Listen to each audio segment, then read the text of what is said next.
Dear Dr. Plyer, a strong welcome to you and the Financial Action Task Force, FATF, and its delegates.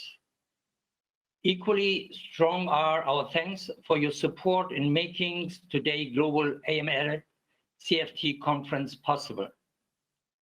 We appreciate that the FATF plenary under the two-year German presidency gives the chance to coincide with our first IBF summit. Together, in the first global AML CFT conference of the IBF, we can address a broad audience and their professional backgrounds in AML and CFT matters. Welcome also to the members and friends of the International Bankers Forum, and pleasant greeting to the distinguished ladies and gentlemen performing as keynote speakers, panelists, as well as participating via digital link from our global audience. Most recently, we have counted some 1,000 participants from about 30 countries on our IBF Summit. The new IBF Summit is a top virtual format designed to combine year-by-year premier topics on banking, finance, investments, law, political matters, and the markets. The 2021 focus of day one yesterday centered on payment, and day two, today, we take a close look at the AML and CFT. Looking ahead, we will continue the IBF Summit also next year and thereafter. Please save the conference dates on 2nd and 3rd of June 2022 already now. The International Bankers Forum has been offering a state-of-the-art non-profit platform for the common objectives of the financial market competitors. We do this in a role as a neutral organizer and facilitator for targeted debates. Actually, the IBF has been acting as a think tank for already more than 30 years, with some 1,000 institutional and personal members in the IBF Forum and the network that comes almost by itself. We are proud to have powerful European players among our members, in particularly the Deutsche Bundesbank and the European Central Bank. I now would like to hand over the word to Dr. Markus Plyer for the opening keynote, How to Effectively Fight Money Laundering on a Global Scale. This will further open the doors into our topics and moderated by Professor Mike Peace, Chairman of the Basel Institute on Governance. Thank you all for joining us, and now, Dr. Plyer, the floor is yours. Thank you so much, Mr. Maleki. A very good morning from Berlin. And since this is a global conference, let me also say good afternoon and good evening to our colleagues in Asia and the Far East, and a very early good morning to our colleagues in the western part of this world. It's an honor for me to start this conference with the opening keynote. When Mr. Maleki and I discussed this conference for the first time in 2020, we had the idea of making this kind of a kick-off conference for the first FATF plenary in Germany, scheduled for the whole next week. The German FATF presidency wanted to welcome around 1,000 delegates in Berlin for this FATF meeting, traditionally taking place at the end of June. And what fits better than putting a global AML conference in front with people from all sectors, academics, international organizations, law enforcement, FIUs, the private sector, to discuss the global state of AML CFT before governments meet the week after and make decisions. Well, we stick to this sequence, but we just had to move everything into the virtual space. The plenary in Berlin cannot take place next week for obvious reasons. We postponed it by 1 year and hope to welcome FATF delegates to Berlin in June 2022. The FATF is nevertheless going to meet next week, but virtually, so does this conference. This conference and next week's plenary also marks the mid of my presidential term. And when I look back, I must say that the pandemic was the dominant determinant of this time, keeping an organization like the FATF running that not only set standards on AML-CFT, which is a process of many discussions and negotiations, bilateral and multilateral, which you can shift into the virtual space, not easy, but feasible. But the FATF also assesses these standards, including on-site visits in the assessed jurisdictions, which is much more challenging in the pandemic. The FATF and its 9 regional bodies assess 205 countries and jurisdictions, which clearly shows that we also have to take into consideration the very diverse pandemic situation in the countries. In addition to these organizational challenges, we also saw a change of money laundering patterns caused by the pandemic and had to very quickly react to support our members with a first aid kit, providing information, experiences, best practices, guidance, and advice. So you can imagine that this has not been a boring first year of the German FATF presidency. Although the pandemic situation seems to improve in parts of the globe, I'm pretty sure that the second half of the German presidency will not be less exciting. And the reason is that the work of the FATF is going well, but things could be going better. Over the past few decades, we have seen huge strides in the fight against money laundering and terrorist financing. And thanks to the FATF, all countries have criminalized these practices, and more than 200 countries and jurisdictions have committed at the highest level to implement the FATF standards. Every day we see successful money laundering and terrorist financing investigations and prosecutions around the world.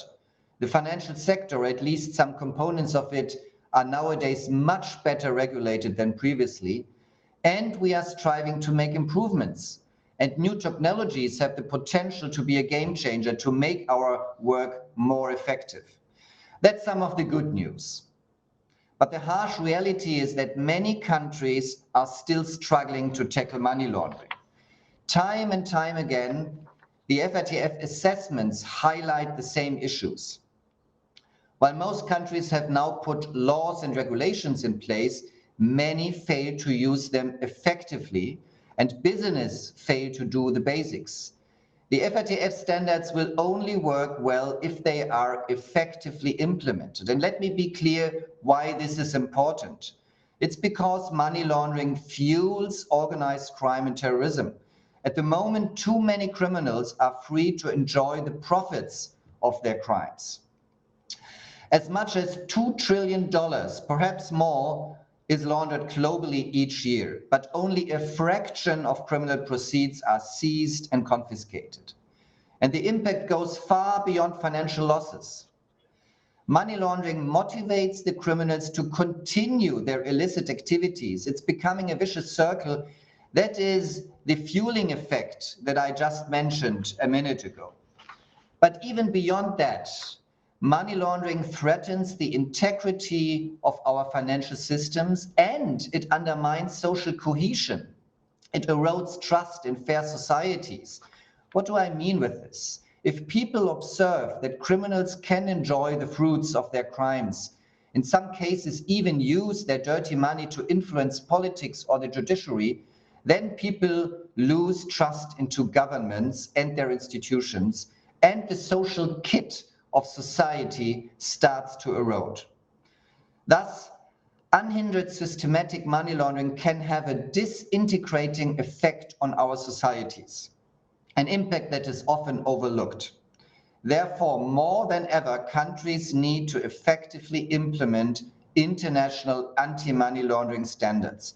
They must remain vigilant to new risks and push forward ambitious reforms. When I say we need effective implementation, then I want to point out that the culture around fighting money laundering needs to change. Working practices need to change. Business needs to change from ticking boxes for compliance sake to focusing on risk-based compliance. National authorities need to take a risk-based approach. That means ensuring regulated entities move away from box-ticking approaches that can miss the real risks. A better understanding of the risks countries face, as well as better customer due diligence procedures, are key to achieving a more effective system. High-risk transactions should face tough checks, but lower-risk business and individuals should face fewer checks. Effective implementation of a risk-based approach would also mean certain financial transactions and remittances would no longer be indiscriminately excluded and pushed underground. This will help improve financial inclusion. This shift in approach would help in a number of areas. It would help better detect criminal activity. It would help prevent legitimate businesses from facing unfair competition, and it would help build confidence in financial markets. The FATF is responding to evolving risks and opportunities. Under my presidency, we are focusing on the benefits and challenges of digitization, and we are addressing major concerns such as environmental crime, migrant smuggling, illegal arms trafficking, and the risks posed by far-right terrorism. We are also looking at how to build back better from the COVID-19 pandemic. An area where it is clear we need to make more progress is beneficial ownership transparency. The use of shell companies by criminals to launder illicit funds is well known.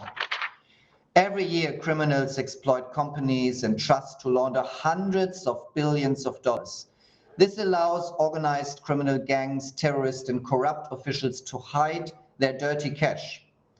The FATF's global standards have put rules in place, but it's clear the current rules have not been implemented well enough. Of 100 countries assessed by the FATF and its regional partner organizations, only 1/3 have compliant laws and regulations, and just 10% are taking effective action in practice. This is not good enough. Countries need to step up their efforts to effectively implement the FATF's beneficial ownership regime. They need to truly make sure they collect up-to-date and accurate information on beneficial ownership and make that information readily available to the competent authorities. Based on results from the FATF evaluations, the countries using multiple ways to collect this information have the strongest regimes. Because we have recognized the importance of this, the FATF is currently holding a review of its global standard on beneficial ownership transparency. Another key area we continue to work on is asset recovery. It's an area where domestic and cross-border measures are lacking. And there are no easy fixes that will instantly improve asset recovery outcomes. That is why the FATF is assessing how it can help jurisdictions strengthen their asset recovery regimes to ensure that criminals can no longer freely enjoy the proceeds of crime. Which brings me back to my initial remarks about why fighting money laundering is so important for the protection of the cohesion and peace in our societies. It's important to take out the motivation for further crime by taking away the proceeds. But it's also important that people see this, that dirty money does not lead to a better life, more influence and power. The rule of law must prevail, the assets must be returned to their legitimate owner, and the criminals must be deprived of any advantage of their illicit activity. The FATF draws its strength from its character as a technical body of anti-money laundering experts from governments around the world that are united by the common goal to combat money laundering, terrorism financing, and the financing of the proliferation of weapons of mass destruction. We will continue to extend our voice, also at political level, to all that share these goals. We regularly offer our advice at the meetings of G20 finance ministers and central bank governors. We are engaging with governments and international partners like the United Nations, World Bank, and IMF. And we are pushing national authorities to prioritize the fight against money laundering and terrorist financing on many levels. But we can't do it alone. Everyone here can help. If you work in AML, you make a difference, and you need to continue to strive to do more. If we all pull together, I'm optimistic about the potential for all of us to make a bigger difference by working smarter and by working together. Going forward, there is much more to do, but countries not implementing key areas of the FATF standards need to look at themselves and ask the question, do you want to be part of the problem or the solution? I know what the answer should be, and so do you. If we work together, we can help stop money laundering and save lives. Thank you so much for your attention. And back to you, Mr. Maleki.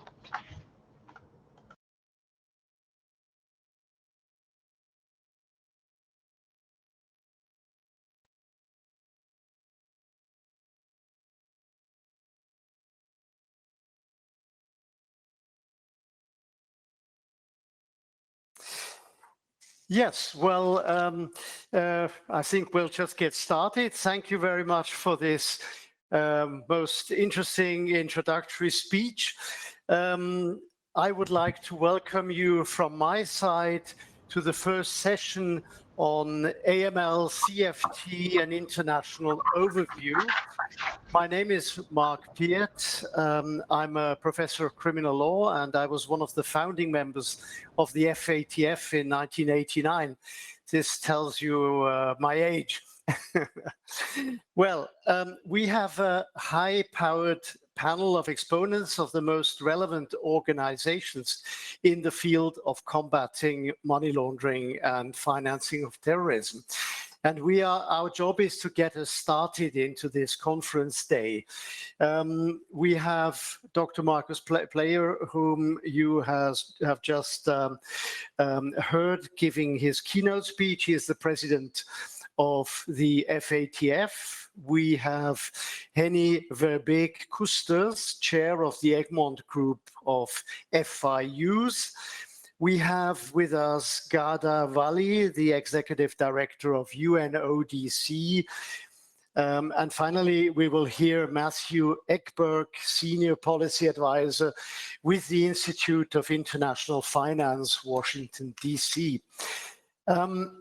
Just to give you an idea how we're intending to let this panel run, each member of the panel will get 10 minutes to give an introductory talk. We will then have a second round with very brief, perky answers, allowing us to have a short Q&A with the wider public.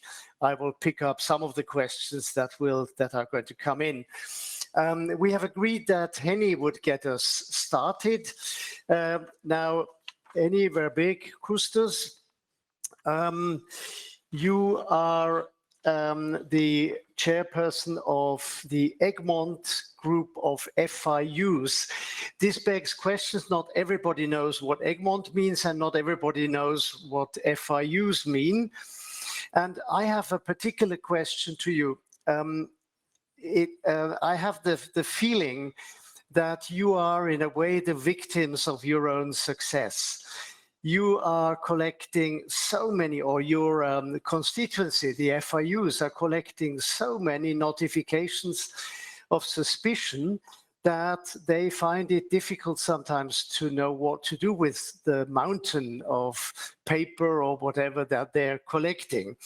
But I'll let you go into the topic on your own terms. Please, Henny.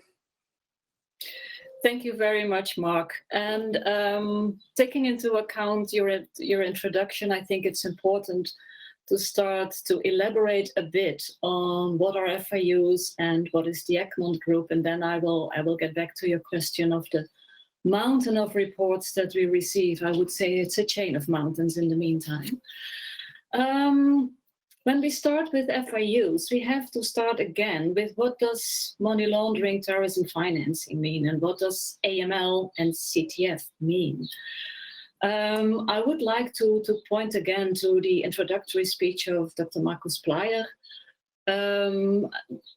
My words are always money laundering is the carrier of crime, is the carrier of organized crime, and terrorism financing carries terrorism. So if we would live in the ideal world where there would be no money laundering and there would be no financing of terrorism, then there's a sincere question, would there still be place for crime? I know this is an ideal world. I know we will never get there, but this is the background. This is the ground we stand on. Then if we go to FIUs, well, since you were at the beginning of FATF, then maybe you know that FIU is more or less the only organization that has been brought to life by FATF. Because in its first recommendations already, and it's still in the 40 recommendations of FATF, it states that every jurisdiction should have an FIU, a financial intelligence unit. The beauty of that is that it is an organization that has been thought through, and that in essence, in more or less every country in the world, there is indeed only one FIU, and every FIU has also more or less the same mandate. Of course, given the jurisdiction, given domestic laws, given culture, every FIU has manifested itself in different ways. But if you drill down to the essence of what an FIU does, we more or less do the same. We receive information from industry, from the private sector, which is the end result of their duties they have in the AML-CTF system. We analyze this information and we disseminate it. That's in the basis, that's what every FIU in the world does. But if we then look at the nature of money laundering and terrorism financing, then it is to be understood that these are crimes that manifest themselves always internationally. So it is also of the utmost importance that FIUs cooperate nationally with other domestic institutions and internationally with other FIUs. Also, this is encompassed in the recommendations of FATF. And this is exactly where Egmont comes into place. These FIUs, every FIU, one in each jurisdiction, holding this unique position between the private and the public sector, being only one in each jurisdiction. I'm afraid you hear a helicopter in the background now, but it will fly away. And they are positioned in a way that we can cooperate easily. In the FATF recommendations, it is also stated that every FIU should apply for the membership of Egmont. And the reason for that is that the Egmont Group provides a secure platform for FIUs to exchange information. It is highly secured because it is very confidential information. And this is what the Egmont Group provides. Every FIU that wants to become a member will also have to subscribe to the principles for information exchange of the Egmont Group, meaning that you agree that you will exchange and provide information to your international colleagues to the broadest extent possible, that you will apply your powers domestically, also on the request of your international colleagues, which is a very powerful way of cooperation. On top of that, because we have in nowadays 166 FIUs, meaning 166 jurisdictions, being a member of the Egmont Group, we collect best practices. We ensure with every operational project that we do, that we also end up with coming with recommendations, with indicators, with red flags for industry. This is one of the goals of every operational project where we bring best practices of FIUs together. And we collaborate in order to enhance the professionalism of our members. We have ECOFEL, a structure in the Egmont Group to provide assistance. We deliver online training courses, etc. So that is what is very important if we're talking about the Egmont Group. It's in our DNA, it's exchange of information, it's share information, and share what we learn with industry and enhance the professionalism of our members. Then coming back to your question, if the current system with the huge amount of reports that it is delivering is working, I think it's a complex issue that should be considered from several perspectives. And if you're talking about the amount of reports that are a result, that are part of the result, my first response is the FIUs are not afraid of massive data, of big data information. On the other hand, it is always important to look at the quality of the data we receive. And this is where I also come back to the keynote speech of Dr. Plyer. We are supposed to work risk-based. It is for that reason that we have to understand what it is that is the reporting the industry does. Reporting is not the end goal. Reporting is the result of a comprehensive set of measures that the institutions are taking internally, with first of all the intention to work in a preventive way. And finally, by analyzing, by monitoring the transactions, that will result in STRs, suspicious transaction reports, that are to be reported to FIUs. And I think it is also important to acknowledge that the costs of serious crime for society are considerably higher than the costs that have to be invested by industry in doing business in a secure and clean world. And it is to be understood that I believe that no legal business would want to be facilitating serious crime. And what do we do as FIUs and Egmont? We advocate for closer cooperation between the FIUs and industry to ensure that there's more insight, more knowledge sharing, to ensure that we can move towards this risk-based work, that we ensure that we understand what are the risks we're facing and in what way can we detect them in our transaction monitoring. And more and more over the world, we see very good examples of public-private partnerships that also from my personal experience in my own country have regularly very, very impressive results. That is something that I believe will definitely help. And where you mentioned FIUs may be the victim of their own success, I am starting to advocate more and more that we might think of not only what's the input in the FIUs, but also looking at the output. Could we think of broader ways to use this financial intelligence than only for law enforcement? Because the insights we deliver, the information we have, might be used also in different ways. And let me stop by that.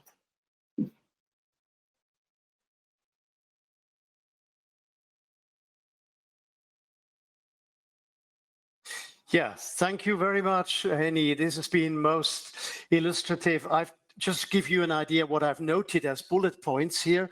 Collect information as a mandate, share information, indicate to others what best practices would be, but it's not an end in itself, and much depends on quality. I think we will pick up some of those points when we come to the second round. Now, before we got started, we said we will start with the ladies. And I would now like to immediately hand over to Ghada Wali, ED UNODC and Director General of the UN Office at Vienna. And I'm very happy that she is with us. And I remember in the very early days of this work in 1988. I spent a lot of time in Vienna when you wrote the UN or the Vienna Convention on Drugs, which was actually the starting point of all this. If you look at Article 3, you have one of the first international formulations of an anti-money laundering or of a money laundering definition. Now, I will leave it to you. The floor is yours, Ghada, please. Thank you, Mark. It's a pleasure to join you all this morning. Very happy, distinguished participants, ladies and gentlemen. I will be providing my contribution, but unfortunately, I have to join another urgent meeting, so I might not be able to be with you during the question and answer section, but my colleague Jean-Luc Lemayeux, the division director, will be available to take your questions, if any. So participants, ladies and gentlemen, good morning, and thank you for inviting me to join this discussion. I'm very honored to be part of this panel with key partners of the UN Office on Drugs and Crime. In Vienna, pandemic-related measures are easing further the 1st of July. It's an appropriate time to take stock of the impact that the global pandemic has had on our efforts to support governments, the private sector, and other stakeholders to prevent and tackle money laundering and terrorist financing. It's also a timely opportunity to discuss how we can work together better and better protect people from crime and terrorist threats, even as our societies deal with the continuing fallout from the crisis. Over the past year and a half, UNODC issued more than 40 briefs and papers on the impact of COVID across our mandate areas of drugs, crime, corruption, and terrorism. Our research found that while organized crime groups initially experienced disruptions at the onset of the pandemic, trafficking of drugs and other operations soon picked up again. Trends seen prior to the pandemic, such as increase in the trafficking of illicit goods on the dark web, online exploitation, and cybercrime were intensified as more people spend more time at home and on screens. Evidence also suggests that terrorists turn to virtual currencies and digital services to raise and move funds. Overall, we have seen that the pandemic has elevated risks as criminals and the corrupt are taking advantage of increased vulnerabilities to exploit and profit. At the same time, the crisis and related restrictions have diverted resources and impaired law enforcement and criminal justice capacities to go after organized crime or to pursue money laundering and terrorist financing cases. Safeguarding the integrity of our systems is thus a crucial priority for recovering better from the pandemic and getting back on track to achieving the Sustainable Development Goals. This was recognized by the UN Secretary General from the start, and the prevention of economic crime and implementation of a robust AML-CFT measures have been integrated in the UN system response to the pandemic and related economic downturn. As part of these efforts, UNODC contributed to the Secretary General's initiative on financing for development in the era of COVID-19 and beyond, in particular to its pillar on tackling illicit financial flows and related vulnerabilities. Our office also adapted its technical assistance and capacity building programs to continue our support to member states, especially low-income countries, including through remote training on conducting financial investigations and other challenges.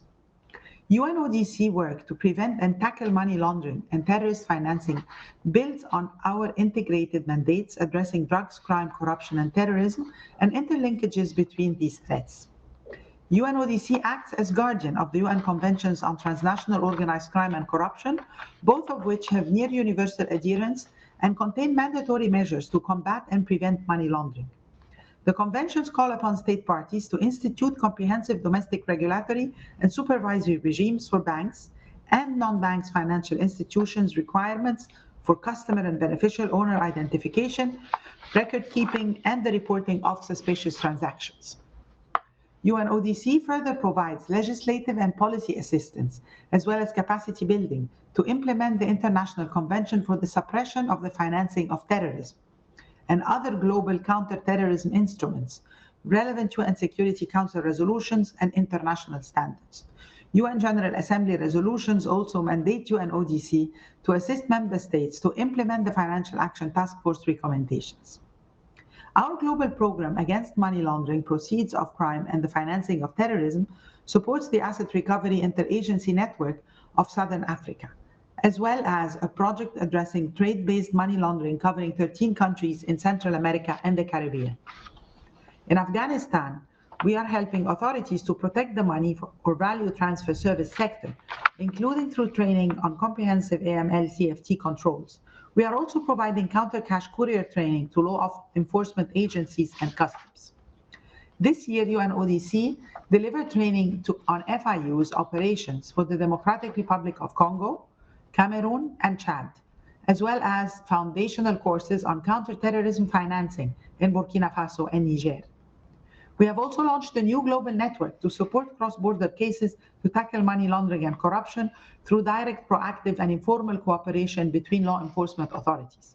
The GLOBI network was conceived during the G20's first ministerial meeting on anti-corruption last year under Saudi Arabia's G20 presidency. Member states further welcomed the new network in the political declaration adopted at the first ever UN General Assembly special session against corruption at the start of June. The UNGAS political declaration contains strong commitments on tackling money laundering and enhancing transparency of beneficial ownership, and it represents an important opportunity to advance national and international responses to these challenges. Governments are expected to take forward the declaration and translate its commitments into concrete action at the 9th session of the Conference of State Parties to the UN Convention Against Corruption in Sharm el-Sheikh, Egypt in December. 2021 represents a year of global anti-corruption action, and it comes at the right time to underpin a sustainable and inclusive economic recovery from the pandemic.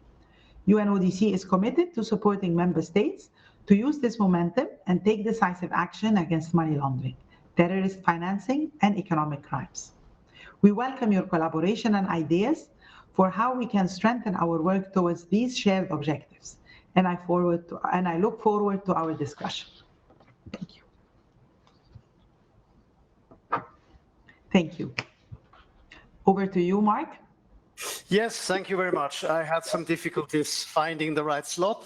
Well, thank you very much. Indeed, this is very interesting. I think you reminded us that the UN, and especially UNODC, had multiple roles. You are a prime standard setter in these areas, and you are very much involved in capacity building, legislative, but also policy assistance, I think, is a point you mentioned.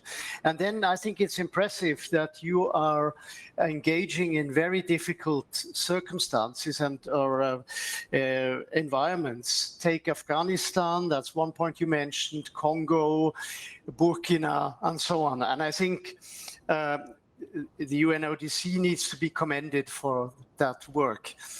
I would like to thank you very much. And indeed, if questions come to UNODC, it would be useful if your colleague would simply take your seat. Jean-Luc is here, and he is joining as I explained. We are honored that you could be with us. Thank you very much. Have a great discussion. Bye-bye. We would now go back to Marcus. I will throw a question at you that I've been reading. I think journalists have continuously been asking you, well, frankly, I mean, is this system against money laundering really working? We are continuously reading about cases that are cropping up. Just think of the whistleblowers, think of Panama Papers, LuxLeaks, SwissLeaks, what you want. That would be, I think, a question that we have to address. Are we really effective? Or are we doing lots of things pour la galerie?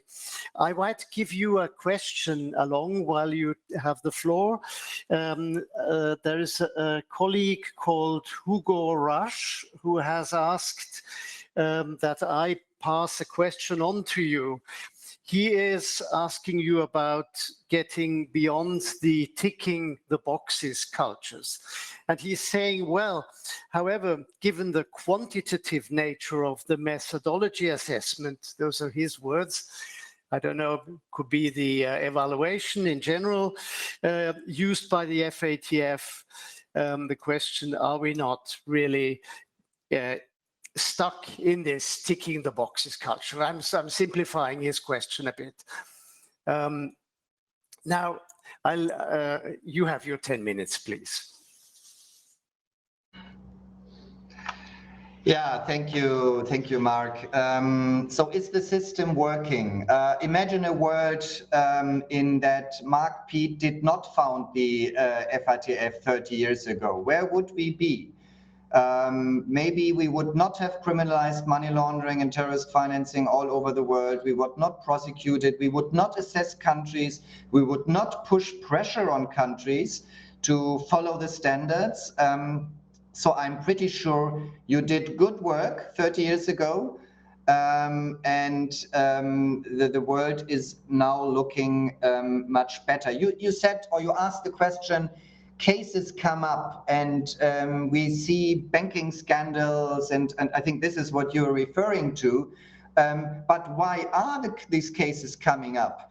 They come up because we have regulated we have obliged the private entities to screen the transactions and to file transaction reportings with the FIUs, and the FIUs analyze it and bring it to law enforcement. So if you look at these Panama Papers, for example, you can say the other way around. You see the system is working. It's coming up. Not everything is only discovered by media. I think media play a big role in that. That's no question. But the system as such is also working. Where we see the problem, of course, is the relationship between the tremendous work by compliance on the one side and perhaps the final outcome of convictions on the other side. And this is something where the FATF looks at, but where also the national players must look at whether they have implemented the standards effectively, for example, when it comes to making money laundering a criminal offense. So here, I think it's worth looking at whether we can make the system more efficient. And one solution that under my presidency we are pushing forward is the digitization. So we look at the potential that digitization can offer for the private sector, but also for FIUs and law enforcement, and also for the supervisors. So for all these actors in this value chain of anti-money laundering. So I think if you look at artificial intelligence, machine learning, collaborative analytics, I think they can speed up know your customer checks. They can make bulk data processing. You talked about this mountain of data quicker. You can make identifying risky transactions faster, more accurate, and easier to manage. More accurate means that the people that work in this area can really concentrate on the real cases and kick out the false positives, for example. And there is another point where we look at and dive deeper, and that is whether we can have a better data sharing between the obliged entities, especially between banks, also beyond the financial group. Because if you were a criminal, you would, I think, try, and you need to send money from point A to point B. I think you would try to split the money among different banks, and no bank perhaps has a chance to detect it. But if these banks can work together, can share their data, the pattern would become more obvious, and the banks could then bring this case to the FIUs. Of course, we have to recognize that there is not only the objective of better AML, but there is of course also the right to privacy and data protection. So we have two very important public policies that we have to reconcile with each other. And I think here digitization also offers solutions how we can make AML more effective, but at the same adhere to the human rights principles of privacy and data protection. So I think, for example, about encryption technologies, but also there is this wonderful idea of a traveling algorithm. So banks do not need to exchange information and collect mass data together, but it's just the algorithm that goes to one bank, then to the next and to the next, and only identifies the suspicious patterns. So I think there is huge potential in digitization that we see already, but that will develop over the next years, that we must take on board for our work. As I said, in the obliged entities, in the private sector, supervisors, FIUs, and law enforcement, I'm pretty sure we can make that relationship between the costs on the one side and the outcomes on the other side. We can have a better relationship here.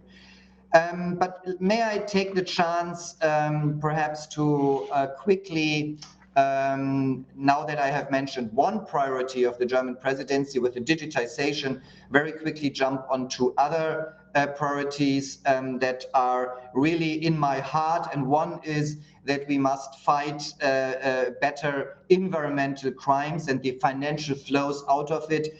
And when I started to deal with this topic, I was really surprised by the huge amount of illicit funds that come out of environmental crime, which are estimated to be up to $260 billion per year, with increasing rates of 3 to 5% yearly.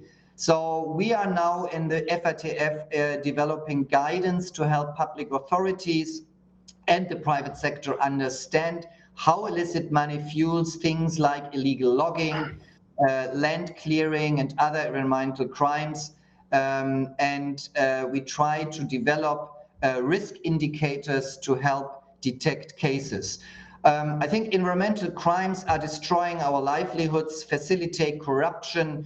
And if you look, for example, at one environmental crime that is the illegal wildlife trade, you really understand why this is so important in face of the pandemic. If you look at the potential origins of this pandemic, we really need to protect our biodiversity that puts the buffer between the animal world and humans.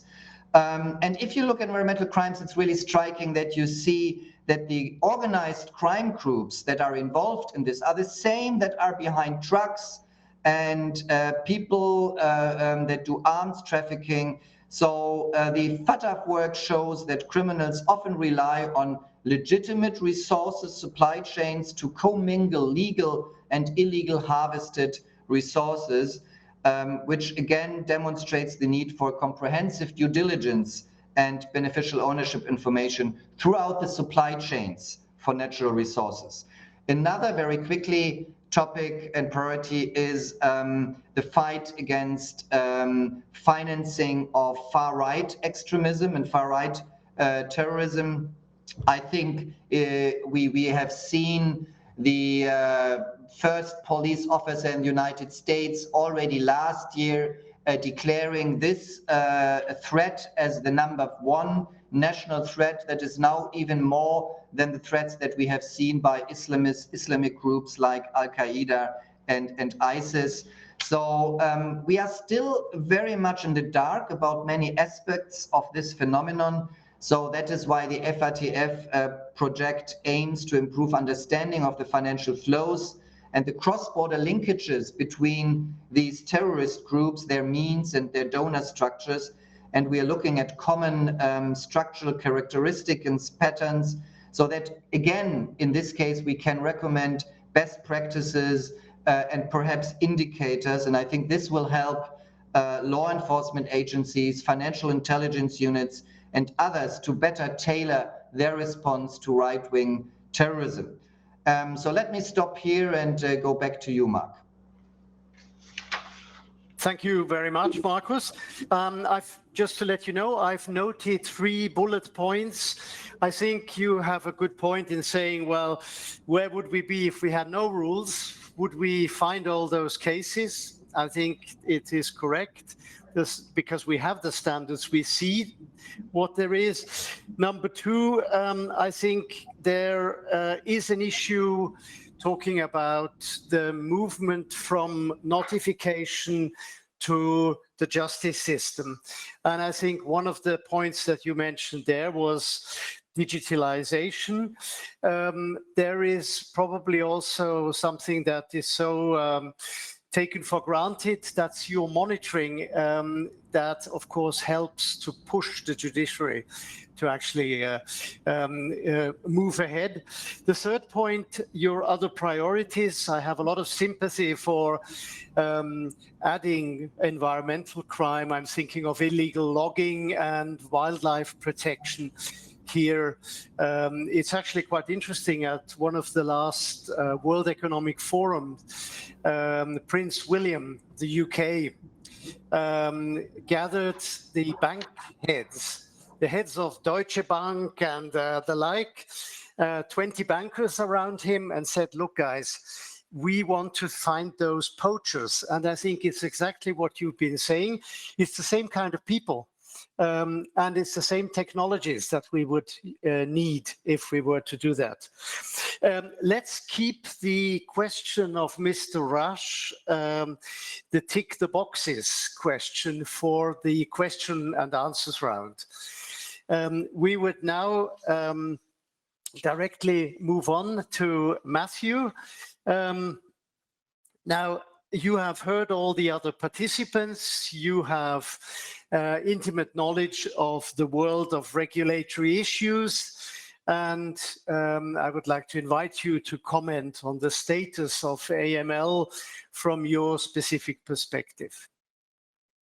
No, sure, Mark. Thanks very much. And first of all, thanks very much to you and the organizers for having me here today. It's a real honor to be on a panel with such esteemed colleagues who do so much from a public sector perspective to address these critical issues, and who are we feel real and valued partners with the industry. So thanks. And, to your question, I think, I agree with so much of what's been said so far from the other panelists. The system really is not as effective as it could be, and more needs to be done to address that. And I think we need to look at that on what can make it more effective and what we can really do in partnership between the public and private sector to make better outcomes, essentially. But I think, first of all, Mark, I think it's important to put this topic again into the context around what we're actually looking at. And Dr. Player did a terrific job in his opening comments on what we are looking at. Financial crime is a societal issue, it's a security issue, and it's a stability issue. So obviously we know the real life ramifications on society and security from money laundering, wildlife trafficking has been mentioned, terrorism, proliferation of WMDs, and fraud and bribery continue to contribute to microeconomic impacts as well. And human trafficking, drug dealing lock many into really a cycle of dependency with a risk of health problems and violence. And studies point to over 40 million people around the world being victims of human trafficking, which is enormous. And really the sheer size of the problem, the amount of money being laundered globally each year, as Dr. Player mentioned, really does create this financial stability concern. So there's a lack of financial crime controls are there that can weaken countries and impact inward investment. Tax bases can be eroded through corruption and misuse of funds. And really, if the management of risk is forestalled overall, more people will become unbanked or services move to the unregulated sector, creating new risks in the system. And I think, the Basel Committee, for example, has made it quite clear in their de facto, minimum standards for the oversight of financial institutions that there's really an inherent connection between the integrity of finance and the stability of the financial system. And I think that's really core and has to be looked at. And the COVID crisis, I think in some ways has really contributed to the urgency in addressing a lot of these points. So the changing patterns in criminal activity, and also increases and changes in cybercrime that create operational resiliency issues for the intermediation of financial services. So really, when all taken together, I think that's why we collectively need to do this better job on improving outcomes. And from an industry perspective, it's really about working in partnership with the public sector to address that effectiveness point in a real way, but also in a globally consistent way, since we all know crime isn't something that respects international borders. And so I think it becomes important in our view to look at several themes or enablers of reform. And I think I've been very heartened, obviously, by the discussion here and the other panelists from on the panel. Much of what's been addressed is the things I'm going to address here, and much has a great deal of homogeneity across the globe in terms of what needs to be done to address the challenges we face. So if you look at, I think some of the enablers that we see from the private sector, one is really advancing public-private sector cooperation. I mean, the Egmont Group and FATF and the UN have brought this up as well. It's really a critical part of the equation. And part of that, obviously, is improving cross-border and domestic information sharing.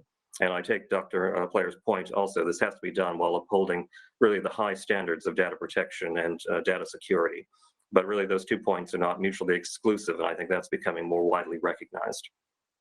Other areas, obviously, improving the use and quality of data. So beneficial ownership reporting reform has been mentioned, and also reforming the suspicious activity reporting regimes, really to ensure that feedback loop between the law enforcement and the private sector is there. And also emphasizing, again, the risk-based approach over the tick box approach. And I think also critically, a couple other things, really ensuring effective and consistently applied international standards should be one of the watchwords for really what we're looking at here. So ensuring convergence with the letter and the spirit of what's been agreed at the FATF will make it a lot harder for criminals really to exploit the gaps in AML-CFT protections in one jurisdiction. And that, overall, I think it can be, accepted, will eliminate one of the major incentives criminals have to channel their operations really through jurisdictions they know are less resilient than others.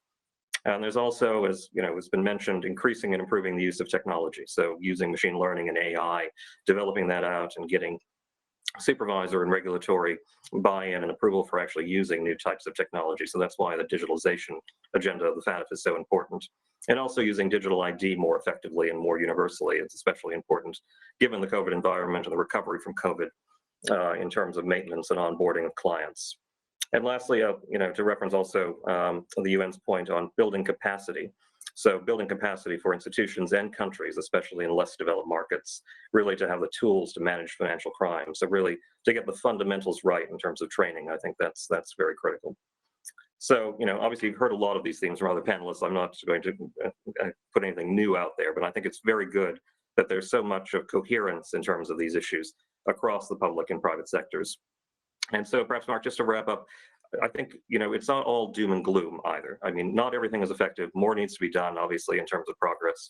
But progress on reform is being made in many of these areas across the international fora and also in jurisdictions. So maybe I'll just mention, a few of those, sort of set the pace around that, and then also talk a little bit about where a couple of these themes should be developed a bit more as we go forward.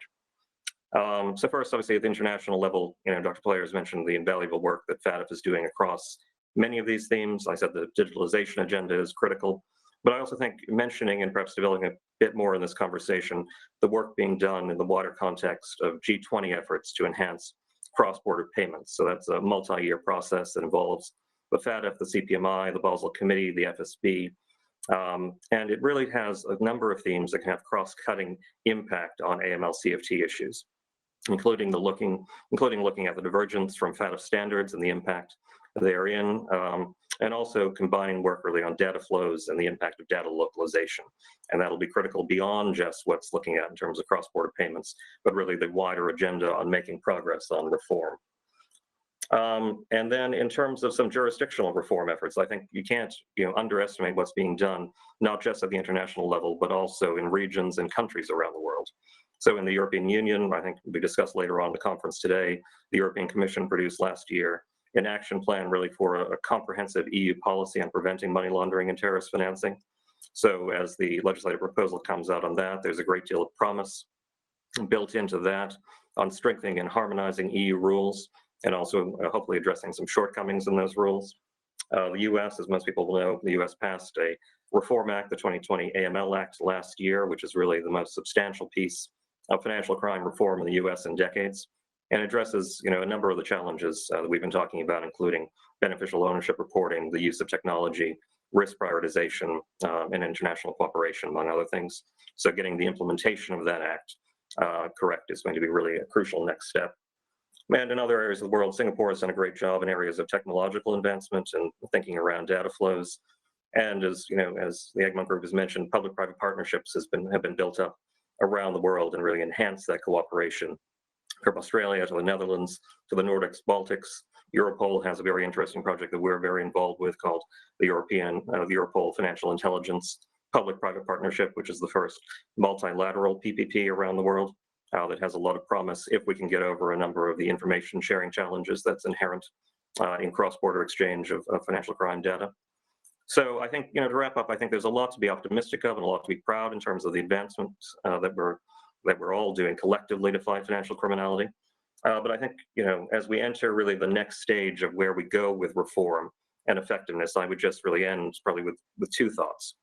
So the need to ensure there is homogeneity and really consistency in reform efforts, and to quicken those efforts where possible. I mean, the pace at which the criminals can outpace really financial institutions and law enforcement can be quite severe. And so we really need to make sure reform efforts are acted upon as quickly as possible. And obviously, consistency in reform will be the watchword at the international level, but I think more needs to be done really to connect the efforts at regional and national levels through increased dialogue and increased recognition of sound practices across efforts, and really addressing gaps that might be present in those efforts, and really addressing how the weakest jurisdictions can also improve their systems. And we'll be publishing a paper on that in the autumn on how some of these efforts can be connected to cooperation on enablers. And second, I think there really should still be a critical focus on the issue that really cuts across, in our view, nearly everything that enables effectiveness, and that's increasing information sharing within institutions, between financial institutions, and between the public and private sectors. So really this should be, like I said, continued work by the FATF and others on efforts there, on the G20's cross-border payments roadmap, on other areas that could be looked at in the digitalization agenda. It should be also effective implementation of changes in recent years to FATF's recommendation 2 to enable greater cooperation between data privacy authorities and AML authorities that could lead to greater clarity or deconflicting of laws, which really can prevent the appropriate and secure sharing of financial crime data. And it's also about looking at national rules, so bilateral and multilateral cooperation that can give adequate ability to share information, when required to target illicit financial flows. So, Mark, I hope that's some high-level observations from the industry perspective to give some food for thought on where we go next. Well, thanks a lot. That was quite a menu. Now, you started off, I think, very helpfully on a macroeconomic perspective, putting many of the topics that we have on the table into the wider framework. You then went down the list of the topics like information sharing, convergence, technology, capacity building, in order to come to the point that has been missing so far, the relationship to the private sector. And I think that's very helpful that we, it's an interesting question. How do regulators engage with the private sector, and I had this personal experience with being one of the founders of the Wolfsburg Group, that banks are notoriously afraid of their own regulator, but all the banks together, they like to talk to all the regulators. That works. Behind closed doors, they tell you, the private sector, well, aren't we overdoing it a bit with regulation? I think it's something we'll have to come back in the next round with you, Matthew, because I think you have a slightly different take on that. I would suggest now that we go directly into our second round of input. I will pick up some of the questions that have already come in and give them to you.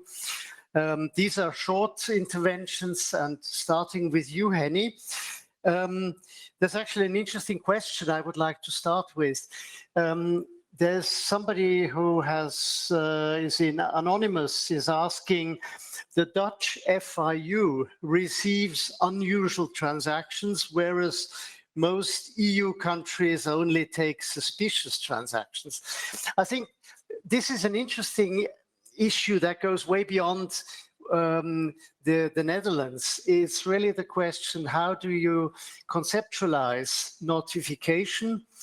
If you have an unusual transaction monitoring system, you end up having like a one-pager on something that is really strange, and only when it piles up, you can see, well, there's more than just a little straw fire.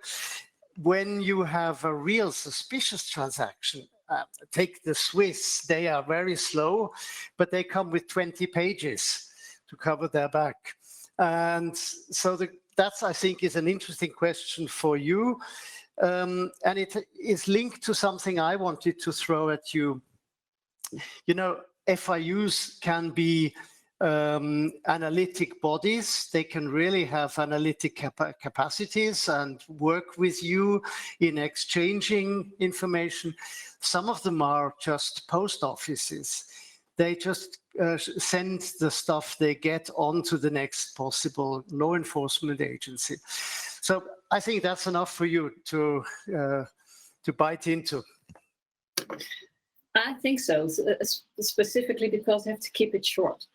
If it comes to the unusual character of the unusual transaction reports the Dutch FIU receives, I have to add a bit to the fact that it's not just unusual, but unusual under our AML/CTF law, meaning that it is unusual and probably having to do something with either money laundering or terrorism financing. And the idea behind it is that very often the reporting entity is not in a position to really do all the analysis to identify whether there's a real suspicion behind it, but that the FIU, by being able to combine it with the other data sources it has access to, with for instance, the police information it has access to, information from foreign FIUs it has access to not duplicate the work of the analysis on the start of the unusualness of the transaction. That was the reasoning behind it. And also to give you an idea, also we receive unusual transaction reports with 20 or even more pages of information that are behind it. Because what happens quite often in the monitoring the institutions do, they identify an unusual transaction because a lot of transactions are compiling, and at a certain point of time, because of some additional information, because a request from the FIU comes in, that things fall into place. And we do receive then unusual transaction reports containing sometimes hundreds of transactions, including the background. So it might also be a bit of how have we named it, but the idea behind it again was that the Dutch government, by drafting our AML law, didn't want to put the institutions in the chair of law enforcement, of intelligence institutions, and not having to do all the investigation work themselves. But again, I think the differences are not that big as might be seen because of how we name it. That's to start from. Then with the perception of how FIUs around the globe work, there are a lot of differences. And to come back to what an FIU is supposed to do is receive, analyze, disseminate. And analyze means conducting operational analysis and strategic analysis. This means that for an FIU to become a member of the Egmont Group, we look into whether an FIU has the resources, has the capabilities, has the mandate to conduct those kinds of analysis, because if you don't do analysis, exchanging information becomes rather difficult as well. But of course, there are a lot of differences. And then I also come back to the digital transformation. FIUs need IT to conduct proper analysis. And we also notice that not every FIU around the globe is resourced sufficiently to do this. But if an FIU is really underperforming by simply doing nothing with a report it has received, then this will be noticed and put a finger on in the assessments of either FATF or FSRBs. And if we in the Egmont Group identify that this is the situation, what we try to do is reach out to that kind of FIUs if they are struggling with conducting proper analysis, to see in what way we can help, in what way can we support them. We have a lot of training on conducting analysis because it is the core of what an FIU is supposed to be and what an FIU is supposed to do. Thank you. Thank you very much. Henny, while you have the floor, there's just a question that has come in, and I don't know whether you can say anything. Dr. Ulrich Ott has asked, would you kindly elaborate on the TMNL project in the Netherlands? I don't know if that's something you would want to talk about. Well, just shortly, it is an initiative of the Dutch banks, currently 5 of the Dutch banks. It's the transaction monitoring in the Netherlands. And it is something that has been pointed out to by Dr. Marcus Pleyer, the traveling artificial intelligence, the traveling query tool, what the Dutch banks do. And I think it's a fantastic initiative. They bring the monitoring together. They do a joint monitoring where they have anonymized the transactions. So that means that not the personal data are shared, but it is the transactions, the financial behavior that's being shared. And that is then being monitored by this tool that has been developed. And that is making use of all kinds of knowledge, phenomena, indicators, red flags. And that is able then to identify the patterns that each individual bank simply cannot see, because indeed criminals make use of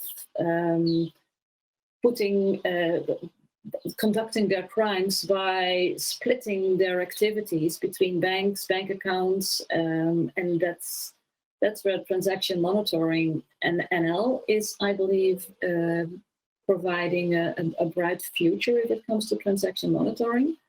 Although I have to say that also here, also in the Netherlands currently, there's still the discussion of how well balanced is it, this joint monitoring with the privacy regulations that are in place. It's a constant balancing act that we are facing in a lot of these joint experiments in the corporations we are setting up.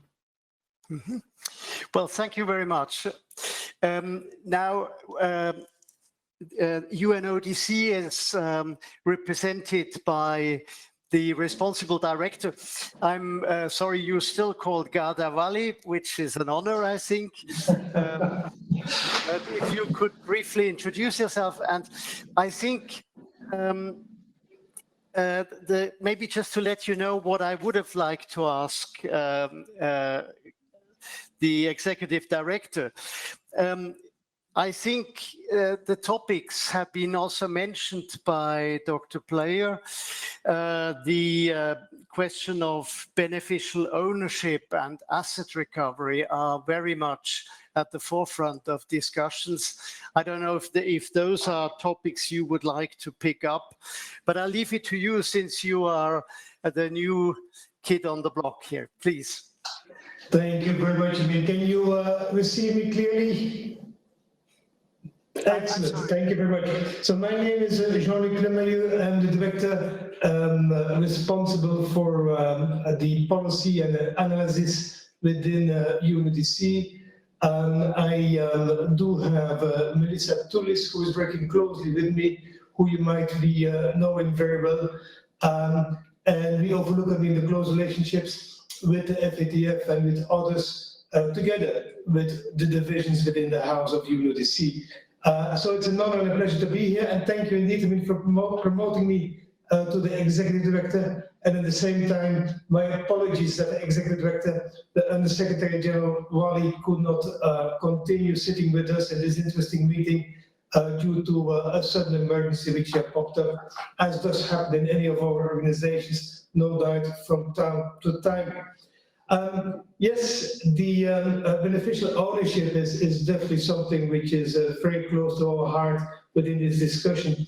And if you allow me, Mark, I would refer to the recent United Nations General Assembly special session on corruption. And why am I saying so? Because I've heard in a discussion here today, and a fascinating discussion it has been so far, the need for having some universal sets, guidance, rules, allowing indeed that all jurisdictions would go in a certain direction of applying similar rules. Now that's still way off, evidently, for many reasons. I will come back to that later again. But one of the attempts to bring that somewhat near has been that General Assembly special session on corruption. And evidently, as you will understand, the corruption issues are far more broad than only those relating to the topics we are discussing today. But there were several elements which found place in the political declaration, the outcome document of the General Assembly, which are very relevant, to what we're discussing here on preventing money laundering and recovering of stolen assets. Allow me to highlight a few. You mentioned beneficial ownership. Indeed, that has gotten quite some attention and is mentioned explicitly within the political declaration. The need to have more reliable and timely information available to the registries on beneficial ownership is something which comes out clearly from that statement, as well in reference to efforts to be guided by the relevant universal standards and norms, such as those of the Financial Action Task Force. So very important indeed to see that included within that political declaration. Another element which has been discussed and raised here over and over within the political declaration against corruption is public-private partnerships. No surprise, it is really something which is so much topical nowadays, understanding that the public sector just doesn't have the resources to do it all and need to rely on a close partnership with the private sector. Now that is as well something which comes out very, very clearly within the political declaration. Yes, the Egmont Initiative, financial investigation units, again, an element which has been so much reiterated. We all know that statements is one thing, the proof is always in the pudding. We have to make sure that we don't tick off the boxes. The importance of financial intelligence units, well established, working together internationally across the borders is a principle retained. Now, we do know that the capacity among the countries is extremely uneven from one to the other, and therefore as well the need to provide technical assistance as through our organization, the United Nations Office on Drugs and Crime, to make sure that we all can level our capacities in a more equal manner. We do have another big conference coming up at the end of this year, December, which is the Conference of State Parties to the UN Convention Against Corruption, and that will enable us to see if and how much progress has been made on those statements contained within the political declaration. Over to you again. Thank you very much. I think this topic of beneficial ownership is something we should put center stage for a moment. It's a very interesting topic. Going to Markus again, I think this is an issue for you. You mentioned it in your speech.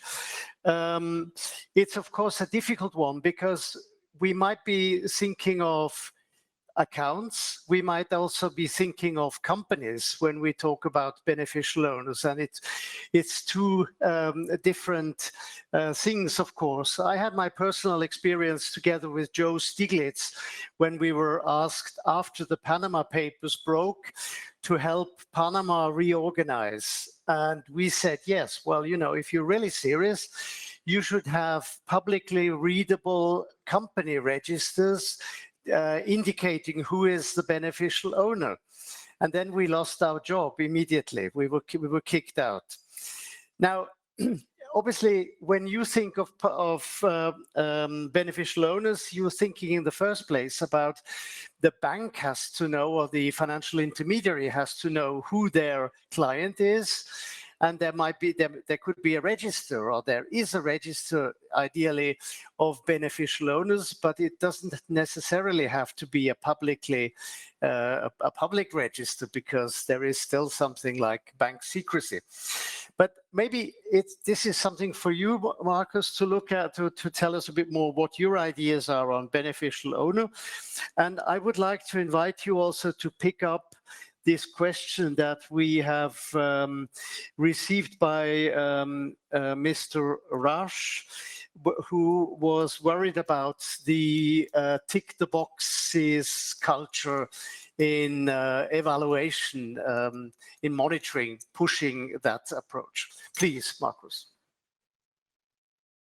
Yeah, thank you, Mark. And let me perhaps start with one correction. I think now that you just mentioned the Panama Papers, I think I made a mistake in my former statement when I said it's not only the media, but it's the regulated entities that bring up cases. I was referring to the Vincent leaks and not to Panama Papers. Panama Papers was much, I think, a work by the media, that is clear. But Vincent leaks is one example that shows that the system works and regulated obliged entities are filing their suspicious transaction reports. So to your point on beneficial ownership, what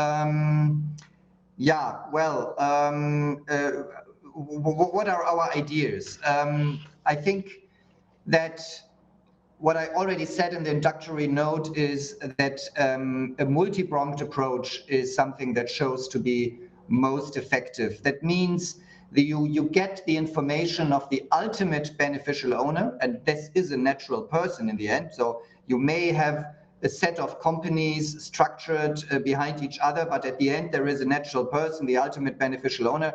That is, I think, where we're aiming at. And you may get this information from your company partner, from the bank, and then you can check it with the registry. So this checking information against each other makes the information more accurate, and I think improves the quality of the data in a registry, which is why, for example, in Germany, we have introduced an obligation to those who are obliged to collect beneficial ownership information to announce to the registry if they find inconsistencies. And I think that helps to make the information more accurate.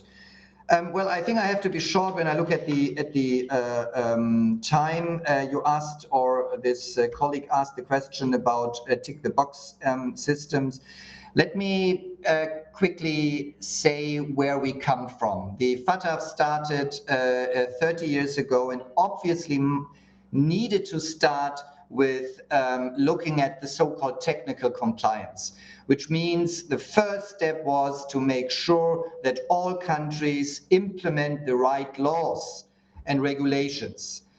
So for 23, 24 years, that was the main objective, looking into whether the countries have implemented the laws.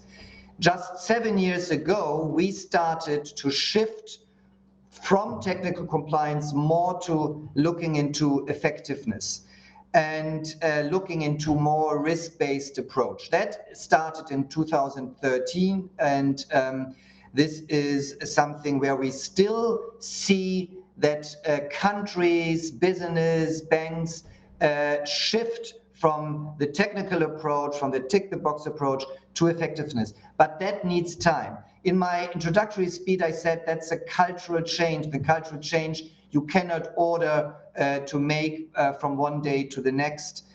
So this is something that will come by time. We are currently preparing in the FATF the next evaluation round, which will start, depending on the pandemic, in 2024-25, and we will even more concentrating on assessing the effectiveness in the country. So I think the awareness is now there in all the assessed bodies, the private sector, the public sector, that the FATF will look much deeper into whether countries are and private sector are really effective. So that will, I think, make the change from tick the box to effectiveness.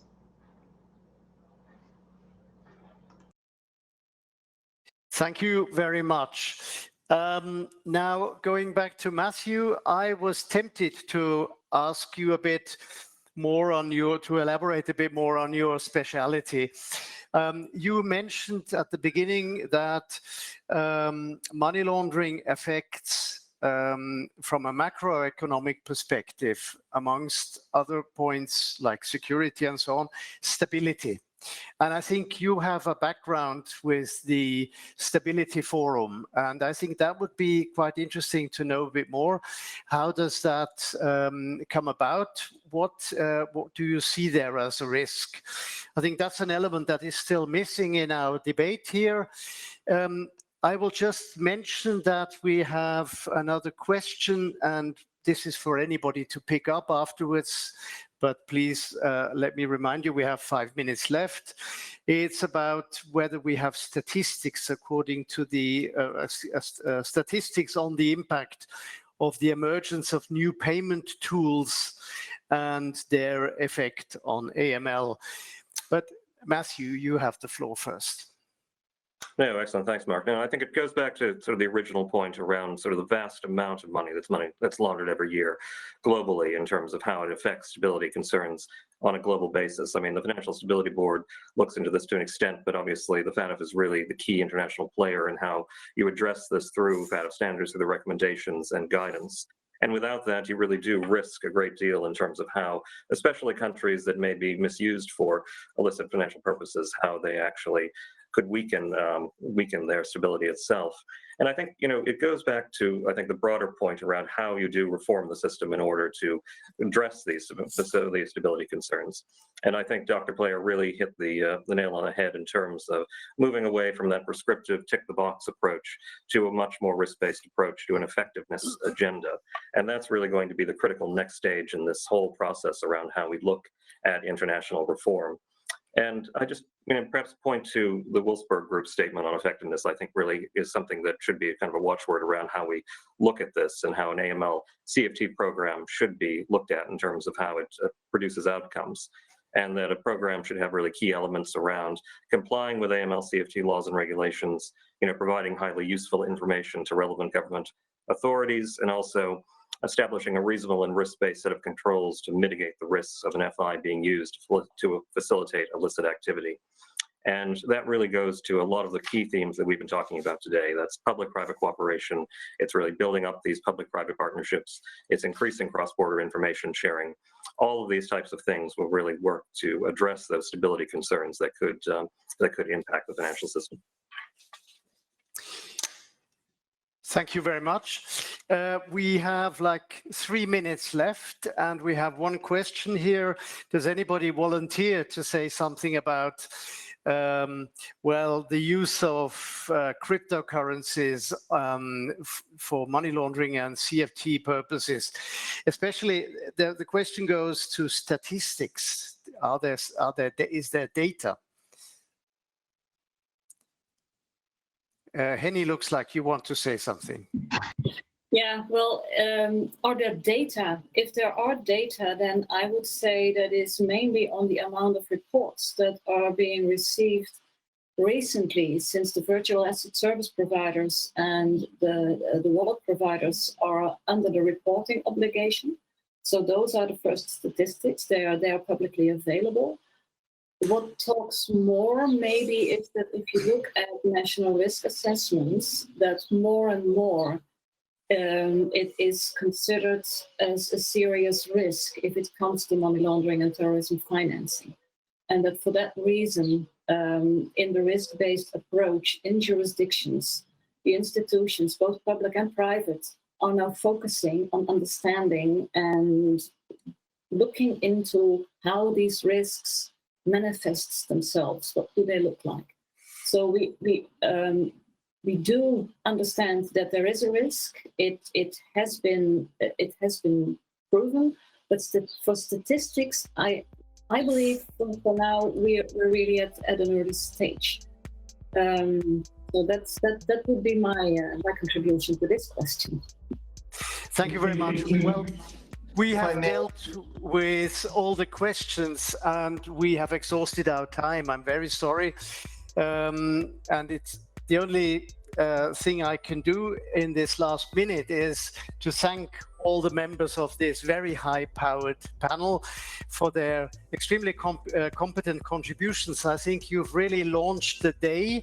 We have the topics on the table with the international input.